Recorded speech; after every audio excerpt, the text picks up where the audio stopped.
Welcome to Namitha news.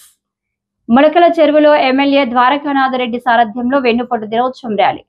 నేడు ఎన్నికల తీర్పు వెలువడిన దినం, చంద్రబాబును నమ్మి ఓట్లు వేసి మోసపోయిన దినంను వెన్నుపోటు దినంగా భావించాలని ప్రజలకు వివరిస్తూ అబద్ధపు హామీలను గుప్పించి ప్రజలను వెన్నుపోటు పొడిచిన చంద్రబాబు నైజాం ఇదేనని, ఎన్నిసార్లు మీరు మోసపోతారు, ఇకనైనా మేల్కొనండి అంటూ మామను వెన్నుపోటు పొడిచి ముఖ్యమంత్రి అయిన చంద్రబాబుకు మిమ్మల్ని ఏమాత్రం మామూలే, ఇచ్చిన హామీలనే కాకుండా మీరు మంచి చేసిన జగన్మోహన్ రెడ్డి ఎక్కడ సూపర్ 6 ఉచిత బస్ ఉద్యోగాలు అని మిమ్మల్ని మోసం చేశారని, ఇకపైన ఇస్తాడని నమ్మకం లేదు.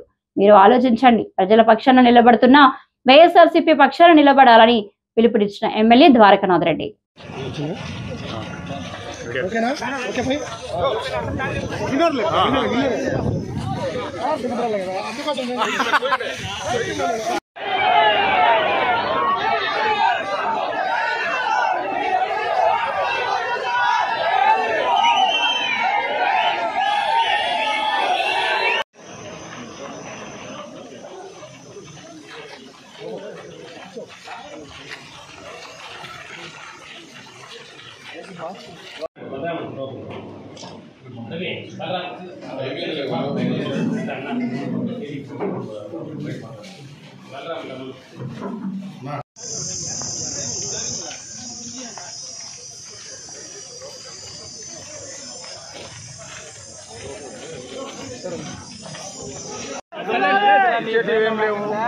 ఇవ్వలేరు పరిస్థితులు వాళ్ళు ఉన్నారు.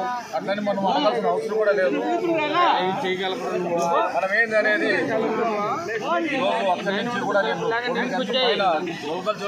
నేను పైన పట్టిందంటే పోలీసు వాళ్ళు కానీ వాళ్ళు కూడా సహకారము అందరం వచ్చామంటే ఎంత ముందు వ్యతిరేకత అనేది తెలుస్తా ఉంది.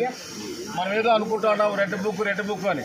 వాస్తవానికి ఆయన గుర్తుండవు, వాళ్ళ ఫ్యామిలీకి ఎవరికి గుర్తుండవు. కాబట్టి రెడ్ బుక్లో రాసుకొని ఏదో మాట్లాడుతూ ఉంటారు, రెడ్ బుక్లో రాసుకుని చెప్తూ ఉంటారు. రెడ్ బుక్ గురించి మాట్లాడే పరిస్థితి లేదు. మన వాళ్ళు ఎవరు అంత భయపడాల్సిన అవసరం లేదు. చాలా బాగా అందరూ కూడా ఆఫీసర్లు కూడా మీరు సహకరిస్తున్నారు, అందరూ బాగున్నారు. మనం అట్లే కొనసాగించాలా.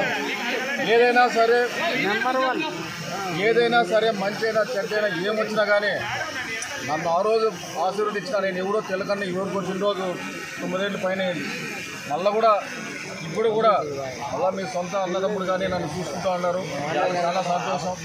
ఈరోజు అన్ని పనులు పోగొట్టుకొని ఇంతమంది వచ్చి అక్కడి నుంచి ఇక్కడ దాకా తోసుకుంటా పడిపోతా అనేది జగన్మోహన్ రెడ్డి రాజశేఖర రెడ్డి కనిపించేటట్టు చూపించిన దానికి అందరికి కూడా చాలా బాగా చెప్పాల్సిన రోజు ఇది. చాలా ఉన్నాయి చెప్పాల్సినవి. ఇక్కడున్న మనం కాకపోయినా వేరే నాయకులు కూడా, కూటమి ప్రభుత్వం కూడా అందరూ కూడా ఆలోచించాలా. ఈరోజు డ్రింకింగ్ వాటర్ ఎక్కడ వెళ్ళిపోయింది, అందరేనవ్వ ఏమైపోయింది, ముదివేడి ప్రాజెక్ట్ ఏమైంది, సబ్ స్టేషన్లు వచ్చినవి 6 సబ్ స్టేషన్ క్యాన్సల్ చేసి కుప్పం తీసుకుపోయింది మీరు కాదా? ఇవన్నీ మీరు మాట్లాడరా చెప్పరా? మీకు లేదా బాధ్యత? ఇన్ని ప్రాజెక్టులు నేను తెస్తే ఆ ప్రాజెక్టులు కూడా కోర్టు పోయి ఆపించిన ఘనత ఎవరికైనా ఉందంటే ఒక కూటమి ప్రభుత్వం తెలుగుదేశం పార్టీకి కాదా? ఇవన్నీ మనం అడగలేమా? మనకి ఎవరైతే ప్రశ్నిస్తున్నారో, ఎవరైతే దొంగగా ఎమ్మెల్యే అయిపోయినారో అదే అని చెప్తున్నారు, వాళ్ళు అడగచ్చు కదా. లాస్ట్ కాలువకు తోలుకొని ఇసుక కూడా తీసుకుని అమ్ముకున్న నాయకులు కూడా ఇదే ఊర్లో ఉన్నారు. న్యాయమా అది? మీరు తేగలుగుతారా? 4 ప్రాజెక్టు తేగలుగుతారా? చేయగలుగుతారా? అందరికీ తెలుసు ఫ్లోరైడ్తో ప్రాబ్లం ఉందని. 2450 కోట్లతో జగన్మోహన్ ఇచ్చిన ప్రాజెక్టు కూడా ఆపించిన ఘనత ఎవరికైనా ఉందంటే ఇక్కడున్న కూటమి ప్రభుత్వం కావచ్చు, చంద్రబాబు నాయుడు కావచ్చు, అందరికీ ఉంది. ముదివేడి ప్రాజెక్ట్ అయితే 3 మండలాలు సస్యశ్యామలం అవుతాయి. కాకూడదు, ముదివేడి కూడా జరగకూడదు. ఏది కానీ ఎక్కడేసింది అక్కడ ఉంటేనే వాళ్ళకి అన్నీ ఇక్కడ ఉంటాయి. 3 ఇంచాల ఎడం చేసి 5000 కోట్లతో టెండర్ పిలిస్తే ఈరోజు సిమెంట్తో పూసి పాలయాపన చేస్తున్నారంటే తమ్మలపల్లి ఏం కావాలా? ఎట్లా కావాలా? 6 నీళ్లు గడిపటి నుంచి జగన్మోహన్ గారు ఇస్తే ఆ ప్రాజెక్టు కూడా ఆపినారు. ఇదే ఊర్లో ఏడే చేసినాం, కొలపతి కానీ ఈడు దాకా ఆ ప్రాజెక్టు కూడా ఆపిన ఘనత మీ ప్రభుత్వంది కాదా? మీ తెలుగుదేశం నాయకులది కాదా? అది కూడా మీరు అడగలేరా? అడగరు. మా పని కావాలి, మాకు ఏం కావాలో అవి కూడా అడగరు. అన్ని కూడా చూస్తూ ఉన్నారు జనాలు. అందుకే ఇంత మంది 10 మంది వచ్చి మాకు జరిగిన అన్యాయం చూడండి అని చెప్పి ఇంతమందికి నిరసన వ్యక్తం చేస్తున్నారంటే ఒకసారి తమ్మలపల్లి ఏ రేంజ్కి పోయిన దాన్ని తీసుకొచ్చి ఎక్కడ పెట్టినాడు చేస్తున్నాడు అని చంద్రబాబు నాయుడు కావచ్చు, ఇక్కడున్న నాయకులు కావచ్చు, అందరికి కూడా తెలిసేటట్టు అందరు ప్రజలు, తమ్మలపల్లి ప్రజలు అందరి తరఫున తెలియజేసుకుంటూ ఈ అవకాశం ఇచ్చిన ఇంత కష్టపడిన మీకు అందరికి కూడా మరొకసారి అందరికీ కూడా ధన్యవాదాలు. పార్టీ కార్యకర్తలకి, కుటుంబ సభ్యులకి అందరికీ కూడా మళ్ళొక్కసారి తమ్మలపల్లి అంటే ఏంది అనేది ఈరోజు చూపించాలంటే ప్రతి ఒక్కరికి కూడా జగన్మోహన్ రెడ్డి అందరికీ కూడా